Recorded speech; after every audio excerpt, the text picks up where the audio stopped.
नमस्कार, नयाँ सिरा टेलिभिजनमा तपाईहरुलाई स्वागत छ।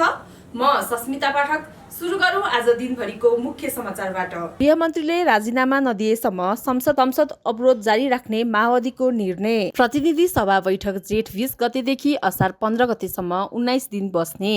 बजेट कार्यान्वयन आजदेखि सुरु हुन्छ। अर्थमन्त्री पौडेल। सुदूरपश्चिम सरकारको नीति तथा कार्यक्रम, अधिकांश पुरानै कार्यक्रम निरन्तरता। एमाले मधेस प्रदेशमा 60,000लाई प्रशिक्षण दिने। सर्वोच्चको आदेश, निजी विद्यालयमा विद्यार्थीलाई नेपाली बोल्न नरोक्नु। काठमाडौँबाट ठूलो मात्रा औषधि बरामद, 1 पक्राउ। गौतम बुद्ध अन्तर्राष्ट्रिय क्रिकेट रङ्गशालामा रातिको समयमा समेत काम गर्न सुरु। राजावादी समूहको आन्दोलनले यातायात प्रभावित। ब्रेन स्ट्रोक भएर कांग्रेस नेता अफ्ताफ आलम अस्पताल भर्ना। नेपाली महिला फुटबल टिम थाइल्याण्डसँग पराजित। काठमाडौँको दरबारबागमा निषेधाज्ञा, 5 जना भन्दा बढी भेला हुन नपाइने। नेपाल घुम्न आउने भारतीय पर्यटकले पनि $5,000 सम्म ल्याउन पाउने। आइतबार काठमाडौँ उपत्यकामा सार्वजनिक विदा। राजेश हमालको नरसिंह अवतार दोस्रो सातामा 2 करोड 4 लाख कमाएको दावी। विश्वविद्यालयमा कम्युनिस्ट बढेकोमा अमेरिका चिन्तित, चाइनिजको भिसा जाँच गर्ने।